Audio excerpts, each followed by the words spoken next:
Hello, everyone. My name is Elena. I'm a wildlife biologist with Quail Forever, serving in the southern high plains in Texas, home to the lesser prairie chicken. I'd like to speak to you today about the loss of America's grasslands and how that has impacted the lesser prairie chicken.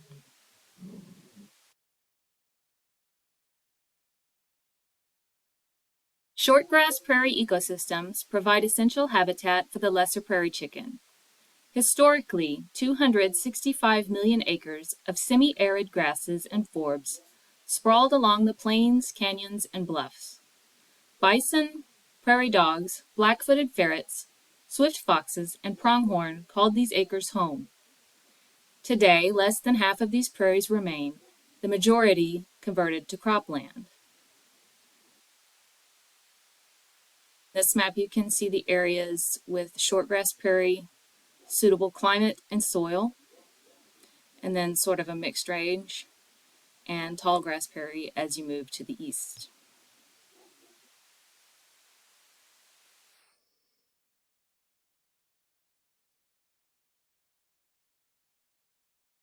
Human development, agriculture, the oil and gas industry, and wind turbines have played a major role in the decline of America's grasslands. Since 1966, more than 40% of America's grasslands have disappeared. These same activities have caused the decline of the lesser prairie chicken.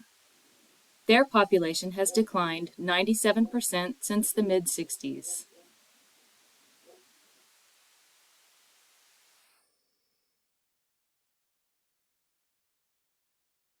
Here we have an interactive map that you can see areas. See that this one is shrubland, mixed grassland. The western short grasslands. Here you can see how many hectares and how much current short grass, tall grass, or mixed, and the decline 80% of short grass, 90% of tall grass. That is here in Texas.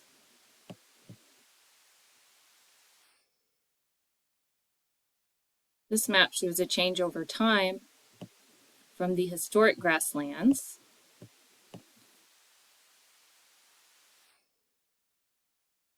a historic cover to this patchy cover that we have today.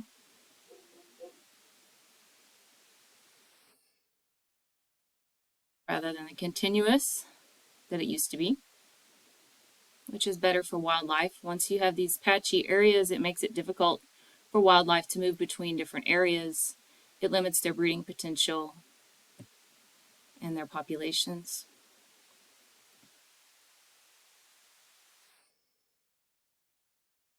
A strong aversion to vertical structures where aerial predators perch has exacerbated the loss of habitat, forcing the lesser prairie chicken into smaller and smaller territories. The rise in demand for renewable energy has led to the development of wind farms on shortgrass prairies.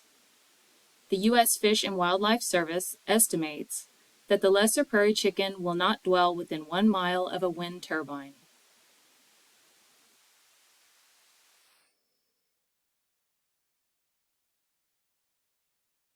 And here we have another interactive map showing all of the prairie ecosystems. The black outline is the estimated range for 2022 for the lesser prairie chicken, plus a 10-mile buffer, giving them a chance to move around, possibly, as lands are protected and restored. Each of these green dots represents wind. Oops, I clicked on the prairie there. This one. Wind turbine to show up. I'll tell you how long it's been there. The wind turbine itself, capacity, how tall it is. Pretty much any vertical structure. Doesn't have to be 80 meters high. I'll show you that in just a minute. But anything with much height to it at all, even about 3 feet and the prairie chicken will not inhabit that area.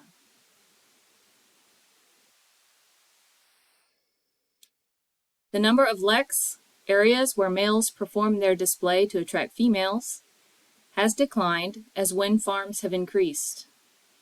Oil and gas wells are also problematic, as are any other human structures existing on grassland habitat.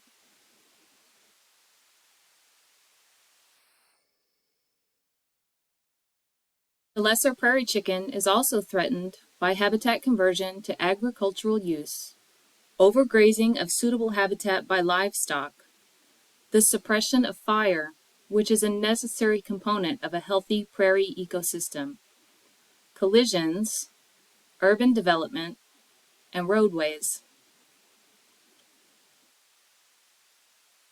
Here we have a photo of a lesser prairie chicken displaying as he would in a lek.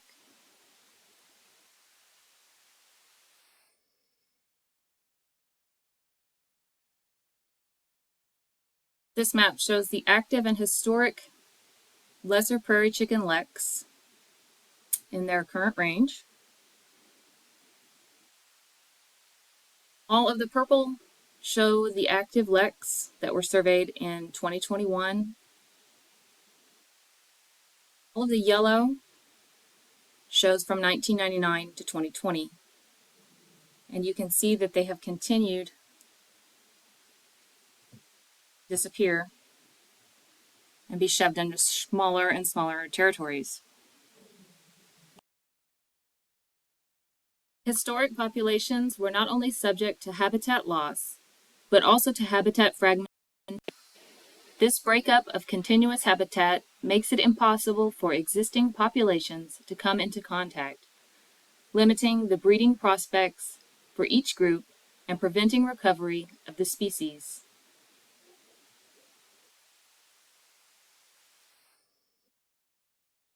And here I would just like to play a little bit of this video so you can see their dance.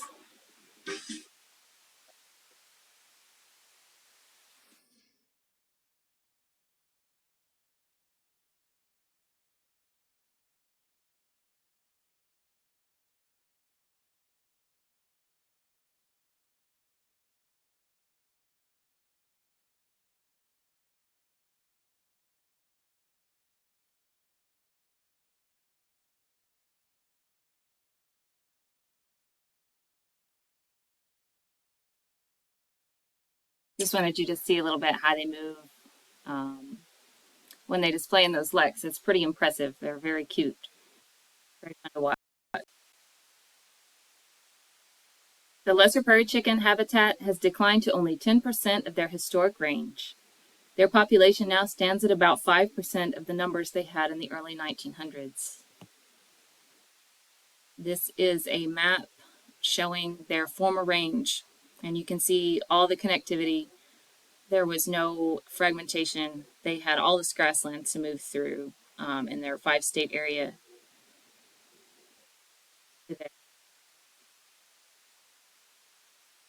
You can see how broken up, discontinuous, how difficult it would be for birds here to make it even to this population here.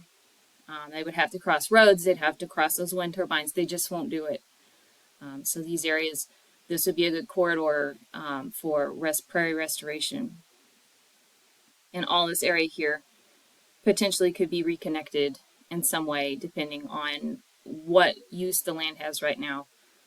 But in order for this species to recover, not only does it need federal protections, it's going to need a lot of habitat restoration. It's going to need a big partnership to work on this and restore this land.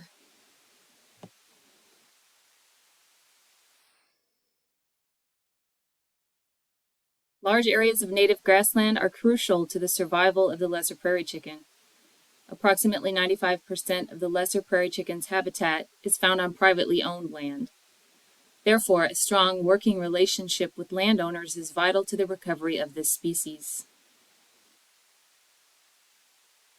The Natural Resources Conservation Service works with private landowners through the Lesser Prairie Chicken Initiative. This program provides financial assistance for landowners to maintain certain conservation practices that are beneficial to the lesser prairie chicken. These practices include prescribed burning, brush management, upland habitat management, and the planting of native plant species. These practices benefit both the landowner and their livestock, as well as other native wildlife species.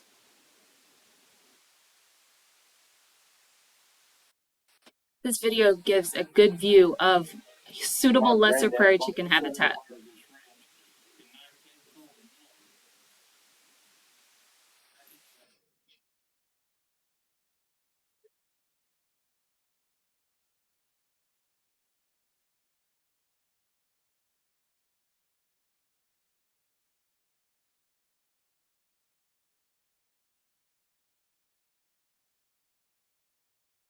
Last seen, you can see the mesquite, how tall it's gotten. It's probably 4 foot high right here. It is a native species, but it's the lesser prairie chicken will not inhabit areas with mesquite this tall. It can be, if it's spaced far enough apart, sometimes they will still inhabit that land, but they will stay away from these areas. They prefer that low shrubby area like you saw in the very beginning of that video. Habitat restoration efforts are underway through partnership agencies, including WAFWA, the NRCS, and the U.S. Fish and Wildlife Service. For more information, you can visit any of their websites. Federal listing for the lesser prairie chicken is still pending. Thank you.